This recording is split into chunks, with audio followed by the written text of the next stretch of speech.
Hello everybody, I'm Robert Tussardi, the creator of Blockchain Kingdoms. We turn video gaming into passive income and paid work.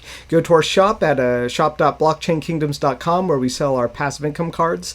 Now I'm going to talk about Mirandus. The price of their land deeds and shops have doubled. I've been talking about the last couple of days. This is my third video on Mirandus. I love talking about this game and its potential. It's a massively multiplayer RPG with a player-based economy from the developers from Interplay and Zynga.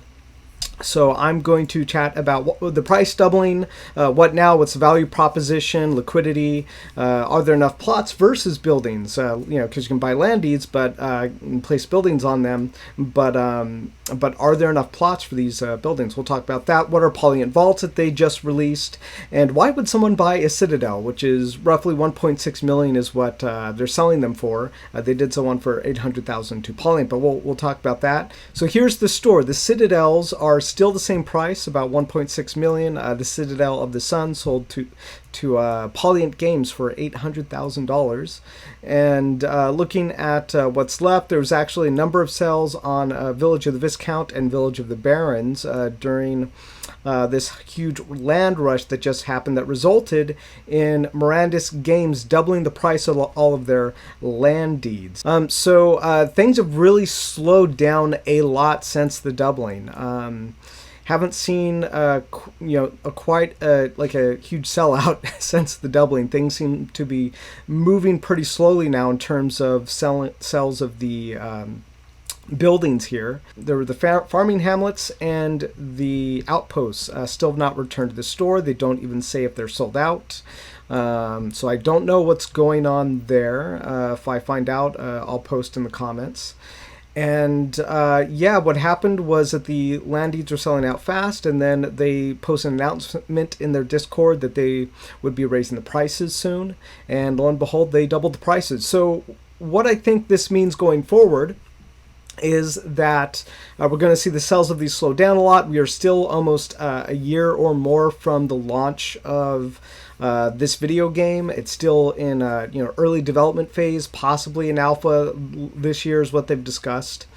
And they have a lot of really cool ideas for the game, so it actually might take a while to develop. MMOs take a lot of time to develop. However, we're also in a day where it's actually much faster for video game developers to iterate and build. So we'll see how long it takes them to make this game. So what is the value proposition on this? So if we go to OpenSea.io, which is where you can actually trade these land deeds and these buildings as Ethereum tokens on OpenSea.io. So looking at the farming hamlet, the last sales they had for these were on the 19th. Someone bought about 6 of these farming hamlets for about double the price that they were selling on the store. So I don't know if they're going to raise these price. I don't know if maybe there's 20 of these left and Mirandus is going to put these on sale for triple, and so this person thought I'm going to get it before triples, only doubles. I actually don't know. I'm kind of conjecturing here. I think it's strange that if there are any more farming hamlets left and outposts left, that they have not shown up on the store. It seems strange to me. I don't know if it means anything. Maybe they're just not prioritizing it right now, or maybe they're trying to figure out what they should price those at. I'm not sure myself. So if I go ahead and go back and see what other sales have been happening here on, let's just take a look at the ranching hamlet. So this is the one that probably produces pets and milk and cows and things. So the last sale they had was on the 18th for about 1.3. So I think it's close to 40-50% more ether than it retailed on the store. And this was, I think, the 18th. When was the price doubling? But now if you look at the this person's trying to sell them for 3,000, 5,000. So it looks like whoever's trying to sell these is betting on the prices of these going up. Prices of these are now sold out. These particular ones are sold out, and they're probably betting on the lower deeds more than doubling. I don't know if that's true. That's conjecture on my part. But if I happen to be right and you get in there and buy these on OpenSea before they go up even more, good on you. I definitely, FOMO I think is hitting in on the sales of these. It's not necessarily a bad thing. So talking about what's next, this, if you didn't get in on prior to the doubling, it's not great for you. It's great for the people who did buy. But I think in the long term, if you're looking at, wanting to place a bet on a company that's monetizing video games in the long term, a price doubling is a good thing. It's showing that it has a strong growing economy even before launch. It's good for Mirandus Games. It's good for the future economy of the video game. And there are still many unknowns about if you want to profit from this. What is that going to look like in the future? When can you profit? Is it going to be a year after launch, 2 years after launch? I mean, if the price remains the same, you always have that, liquid, and you might be able to sell it. Liquidity. Just looking today, there hasn't been anything on this ranching hamlet, no sales in the last 2 or 3 days. But this person who's selling, they might actually be price gouging. Like I would not buy this. I would not buy this at $3,000, $5,000. Not right now. I mean, I have to see what else would change. But apparently, people who bought these, one of these or a couple of these 71 owners, are they're holding for the long term, or maybe they're price gouging. The market really determines the value. So if nobody buys at these prices, well then maybe they'll lower their prices.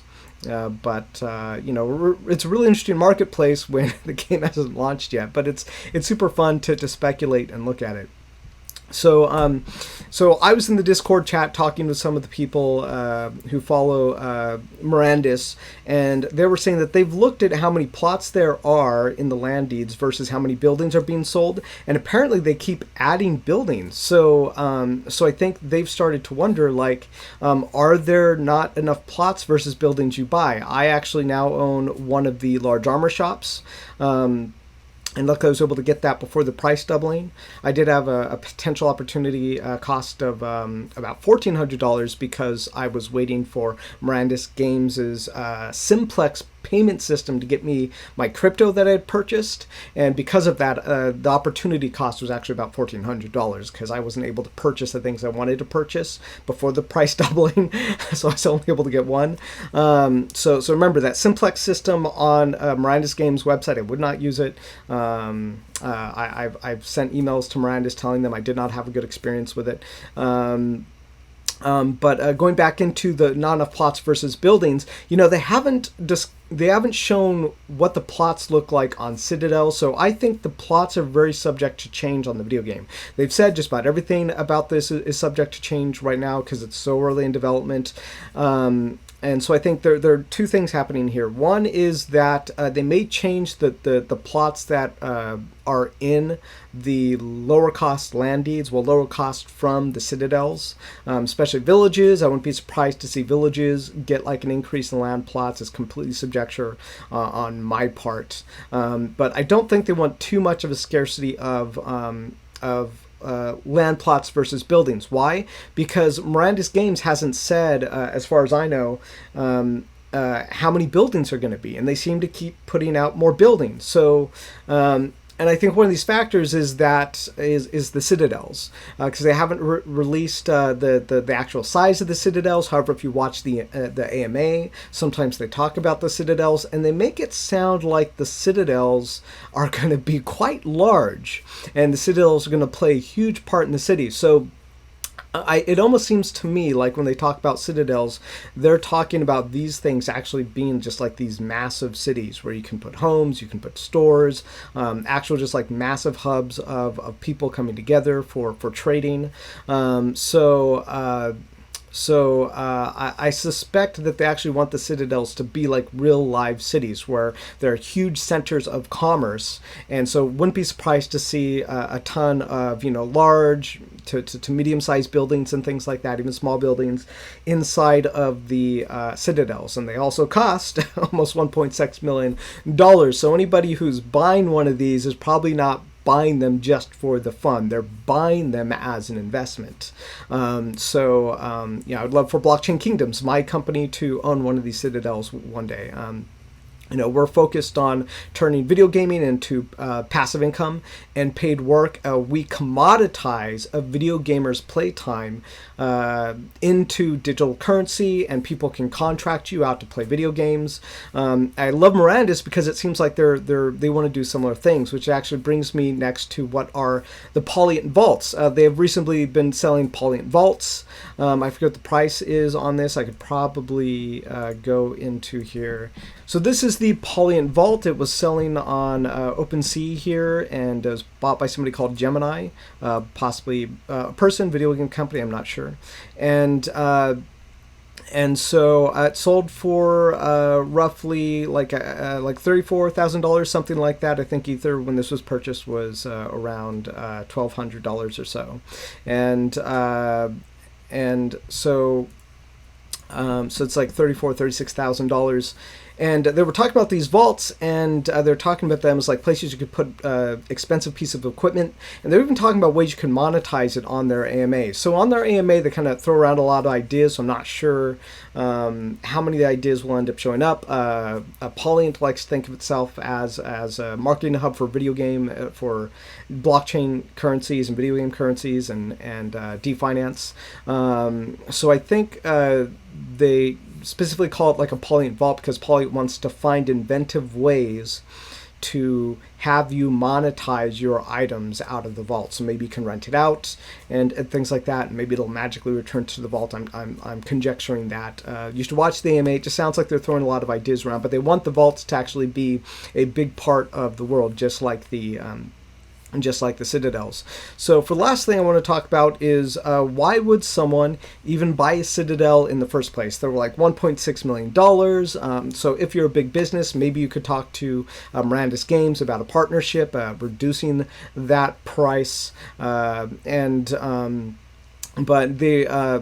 was listening to a podcast by Polyient, and they were saying that one of the reasons they purchased it was because they would get banking rights inside of the citadel. So I don't know if that means, if that has to do with like interest, to collect interest, but I think someone would buy Citadel because it'll be a major hub of the virtual economy in the video game, and banking also may play a very large part in how money is held and handled. If you run out and you die, do you lose your money? Does it just kind of like spread on the ground or something? I don't know these things, and that is why you want to keep it in a bank. So completely conjecture on my part. I love talking about this game. Be sure to check out my passive income cards, Blockchain Kingdoms passive income cards. These are also, I like to think of them in a way as land. There's only 20 of these released every single week. They can be converted into NFTs and sold on OpenSea.io. And we are launching a platform in 2022 where you can use each of these unique cards to earn passive income, upgrade them, and increase your earnings. So thank you so much for watching. I love talking about Mirandus. I don't know when I'll make the next video when we see big news, and I'd love to chat about it again. So thank you so much for joining us, and see you next time.